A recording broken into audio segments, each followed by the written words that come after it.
Hi friends, welcome to Taj investment. Friends, இந்த வீடியோவில் நான் டிஸ்கஸ் பண்ணுறது எல்லாமே ஒரு எஜுகேஷன் பர்பஸ்க்காக தான். எந்த பை செல் ரெக்கமெண்டேஷன் கிடையாது. தேங்க்யூ.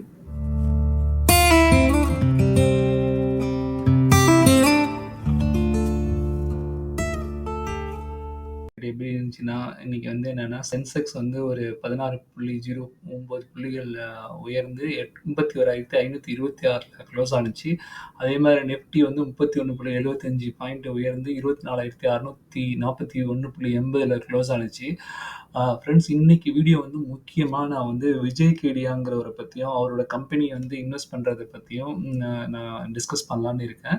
மெயினாக அவர் ப்ரீவியஸாக எப்படிலாம் இன்வெஸ்ட் பண்ணி மெயினாக இந்த தேஜஸ் நெட்ஒர்க்கில் அவர் இன்வெஸ்ட் பண்ணி எப்படி அது ப்ராஃபிட் வந்தார் அப்படிங்கிறத பற்றி டிஸ்கஸ் பண்ணுவோம். அதுக்கப்புறம் ரீசெண்ட் டைமில் நீங்கள் பார்த்தீங்கன்னா, இப்போ இவரோட கம்பெனி வந்து இவர் வந்து ஒரு கம்பெனியில் இன்வெஸ்ட் பண்ணார். அந்த கம்பெனி பேர் வந்து இந்த கிரீவ்ஸ் காட்டன் அப்படிங்கிறது தான். இந்த கம்பெனி பார்த்தீங்கன்னா, இவர் இன்வெஸ்ட் பண்ணோன்னே திடீர்னு நல்ல ரைஸ் ஆக ஆரம்பிச்சிடுச்சு. ஏன்னா இவர் இன்வெஸ்ட் பண்ணோன்னே நிறைய பேர் நம்புகிறாங்க. அதாவது இவர் இன்வெஸ்ட் பண்ணுற கம்பெனி நல்ல கம்பெனியாக இருக்கும் அப்படிங்கிற மாதிரி. பாருங்கள், இந்த 3 நாளில் 31% ஜூம் ஆனுச்சு அப்படின்னு போட்டிருக்காங்க பாருங்கள். பட் இந்த கம்பெனி வந்து சொல்லி பார்க்கணும்னு வச்சுக்கோங்களேன், இது ஒரு ஸ்மால் கேப் கம்பெனி தான். அதாவது 5,892 கோடி தான் வச்சுருக்காங்க. இந்த கம்பெனியில் நான் என்ன ஒன்று தான் பார்க்குறேன்னா, இந்த கம்பெனியோட ரிசர்வ் வந்து நிறையா இருக்குது. அதாவது 1,312 கோடி இருக்குது. மற்றும் வந்து பார்த்தீங்கன்னா, இந்த கம்பெனியில் டிஐஎஸ்லாம் வந்து குறைஞ்ச லெவலில் தான் ஹோல்டு பண்ணியிருக்காங்க. அதாவது 3.81%. ஃபாரின் இன்ஸ்டிடியூஷனல் இன்வெஸ்டரும் வந்து 1.04% தான் இன்வெஸ்ட் பண்ணியிருக்காங்க. மற்றபடி இந்த கம்பெனி வந்து ரிட்டர்ன்லாம் 1 இயரில் நல்லா தான் கொடுத்துருக்கு. உதாரணத்துக்கு சொல்லணும்னா பார்த்தீங்கன்னா, 1 இயரில் வந்து இந்த கம்பெனி ₹137 இருந்தது. இன்னைக்கு வந்து ₹251 இருக்கு. அதான் இந்த ரீசெண்ட் டைமில் பார்த்தீங்கன்னாலே உங்களுக்கு தெரியும், திடீர்னு நல்லா ஏறி இருக்கு. ஸோ இந்த கம்பெனி வந்து நான் ஒரு எக்ஸாம்பிளுக்கு தான் சொன்னேன். எதனாலன்னா, இந்த விஜய் கேடியா இன்வெஸ்ட் பண்ணுற கம்பெனியில் நிறைய மக்கள்லாம் ஏன் இன்ட்ரெஸ்ட் காமிக்கிறாங்க அப்படிங்கிறது தான். இப்போ அவரோட ஸ்டோரியை நான் வந்து உங்களுக்கு நான் ஒன்று சொல்கிறேன். இப்போ ஃபார் எக்ஸாம்பிள், இந்த விஜய் கேடியா வந்து தேஜஸ் நெட்ஒர்க்கில் தான் அவர் வந்து ஃபேமஸ் ஆனார். அவர் என்ன சொல்ல வந்தாருன்னா, அவர் 2017 வாக்கில் ₹400 இன்வெஸ்ட் பண்ணியிருக்காரு. உதாரணத்துக்கு உங்களுக்கு காமிக்கிறதுனா, இங்கே பாருங்கள், தேஜஸ் நெட்ஒர்க்கோட இதை காமிக்கிறேன், சார்ட்டை. 2017 வாக்கில் பாருங்கள், ₹400 ரேஞ்சில் போயிருக்கா. இந்த ₹400 ரேஞ்சில் அவர் வாங்கியிருக்காரு.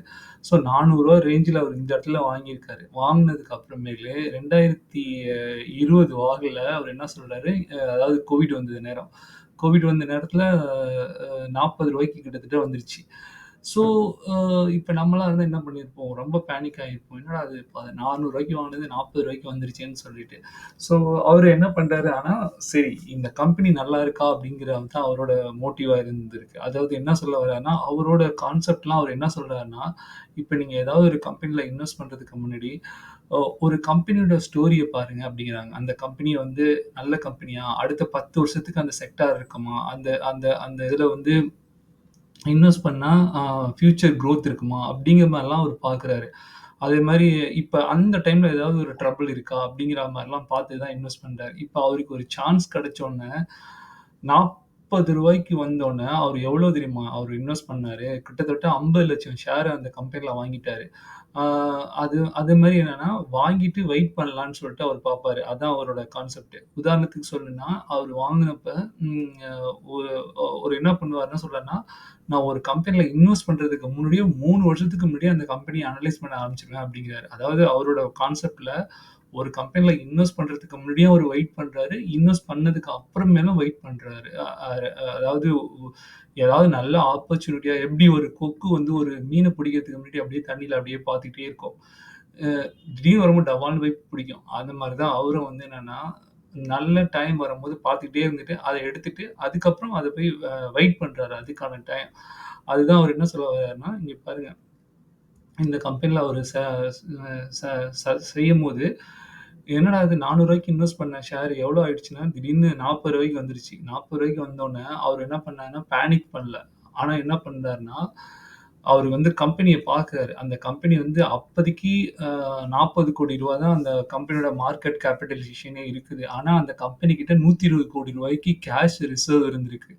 ஸோ அப்புறம் இன்னொரு ஒண்ணு பார்க்குறாரு. இந்த கம்பெனி எப்படி இருந்தாலும் டெலிகாம் செக்டார். 2020 வாகுலேருந்துலாம் அப்பலாம் வந்து டெலிகாம் வந்து க்ரோ ஆயிட்டே இருந்த டைம். அதுவும் இல்லாம இந்த கம்பெனி வந்து டெலிகாம் கம்பெனிஸ்க்குலாம் வந்து டெலிகாம் எக்யூப்மென்ட்ஸ் வந்து சேல் பண்ற கம்பெனியா இருக்காங்க. ஸோ, இப்ப என்ன பண்றாருன்னா, அவரு கிட்டத்தட்ட ஒரு 50,00,000 இன்னும் சொல்லப்போனா 55,00,000 ஷேர்ஸ் அவரு வாங்குறாரு. அவர்ட்ட இருந்த எல்லா காசு எல்லாத்தையும் போட்டு 55,00,000க்கு ஷேர் வாங்குறாரு. ஆனா என்ன ஆச்சுன்னு பார்த்தீங்கன்னா, கிட்டத்தட்ட 4 வருஷம் வெயிட் பண்ணோம்னா, அந்த ஷேர் பிரைஸ் வந்து ரூ. 650 போணுச்சு. அப்போதைக்கு வந்து ஒரு 20,00,000 ஷேர அவர் வந்து டாடா கிட்டயே விக்கிறாரு. அ உதாரணத்துக்கு உங்களுக்கு காமிக்கிறேன் பாருங்க. இப்போ உள்ள ட்ரெண்ட் படி 2023லயே ரூ. 700 அந்த சொச்சத்துக்குலாம் போயிடுச்சு.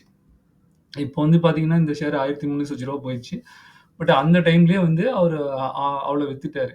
அ அதுதான் நான் சொல்ல வரேன். என்னன்னா, ஒரு கம்பெனில இன்வெஸ்ட் பண்ணா, இப்போ உதாரணத்துக்கு உங்களுக்கு இங்க காமிக்கிறேன் பாருங்க. ஒரு 50,00,000 ரூ. 40 வாங்கியிருக்காருன்னா, அவரு எவ்வளோக்கு வாங்கியிருப்பாரு? ஒரு ரூ. 20,00,00,000 ஸ்பெண்ட் பண்ணி தைரியமா ரூ. 20,00,00,000 இன்வெஸ்ட் பண்ணியிருக்காரு. ஆனா இன்வெஸ்ட் பண்ண ஷேரு அதே வந்து இப்போ ஒரு ரூ. 550 போட்டா எவ்வளோ ஆச்சு? ரூ. 540 540 ரூ. 540 பிரைஸ்க்கு வந்து போட்டதுன்னா, கிட்டத்தட்ட 20,00,00,000 இருந்தது. 275,00,00,000 ஆயிடுச்சு. ஸோ இதுதான் அவரோட பேஷன்ஸு, எப்படி இன்வெஸ்ட் பண்றது அப்படிங்கிறதெல்லாம் வந்து நம்ம லேர்ன் பண்ணிக்கலாம். அதே மாரி இவரு வந்து என்னன்னா, சில முக்கியமான கம்பெனிஸ்லாம் பார்த்தீங்கன்னா, அத்துல் ஆட்டோ, எல்கான் இன்ஜினியரிங், அ அ வைஃப் அ வைபவ் குளோபல் லிமிடெட், அதுக்கப்புறம் Sudarshan chemicals industries, Mahindra holidays இதெல்லாம் அவர் இன்வெஸ்ட் பண்ணியிருக்காரு. ஸோ இது வந்து ஒரு இந்த ஐடியா கிடையாது. என்னன்னா, இவரு இன்வெஸ்ட் பண்றதெல்லாம் எல்லாம் தொட்டதெல்லாம் பொன்னா மாறும் அப்படிங்கிற மாரிலாம் கிடையாது. இவரோட கான்செப்ட் நான் வந்து உங்களுக்கு லேர்ன் பண்ணிக்கிறதுக்காக சொல்றேன். இவரு இவரு போடுறதெல்லாம் நீங்க போய் இன்வெஸ்ட் பண்ணுங்க, பை பண்ணுங்க அப்படிங்கிறதெல்லாம் கிடையாது. இந்த மாரிலாம் மார்க்கெட்ல இருக்காங்க. சில பேர் வந்து இன்னைக்கு வாங்கிட்டு நாளைக்கு விக்கலாம். ஒரு வாரத்திலேயே நமக்கு லாபம் கிடைக்குமா? அப்படிங்கிற மாரிலாம் நெனைக்கிறாங்க. அப்படிலாம் இருக்காது ஷேர் மார்க்கெட்டு. இந்த மாரி பொறுமையா இருக்கிறவங்களுக்கு தான் ஷேர் மார்க்கெட் நல்ல ஒரு வாய்ப்ப குடுக்கும். அதே மாரி வந்து என்னன்னா, இந்த வீடியோ உங்களுக்கு பிடிக்கும்னு நம்புறேன். இந்த வீடியோவ ஷேர் பண்ணுங்க உங்க ஃப்ரெண்ட்ஸ்க்கு அ ம் ஷேர் பண்ணுங்க, லைக் பண்ணுங்க. அதுக்கப்புறம் இப்போ இன்னொன்னு ஒரு ஷேர் வந்து என்னன்னா, இவர நான் ஃபாலோ பண்ணுவேன். அதனால தான் இவர பத்தின டீட்டெயில்ஸ்லாம் நான் உங்களுக்கு போடுறேன். மெயினா வந்து அஃபோர்டபிள் ரோபோட்டிக்ஸ் அண்ட் ஆட்டோமேஷன் லிமிடெட்ங்கிற கம்பெனிலயும் இவரு ரீசென்ட் டைம்ல இன்வெஸ்ட் பண்ணியிருக்காரு. இவரு இன்வெஸ்ட் பண்ண பர்ட்டிகுலர் கம்பெனிஸ பத்திலாம் நான் ஒரு வீடியோலாம் தனியாவும் போட்டிருக்கேன். இந்த அ இந்த டிஏசி இன்ஃபோசெக் அப்படிங்கிற கம்பெனிய பத்தியும் நான் உங்களுக்கு நெறையா வீடியோ போட்டிருக்கேன். அதுவும் நீங்க வீடியோல பாருங்க. இந்த வீடியோ உங்களுக்கு பிடிக்கும்னு நம்புறேன். இன்னொரு நல்ல வீடியோவோட உங்களுக்கு வரேன். Thank you friends.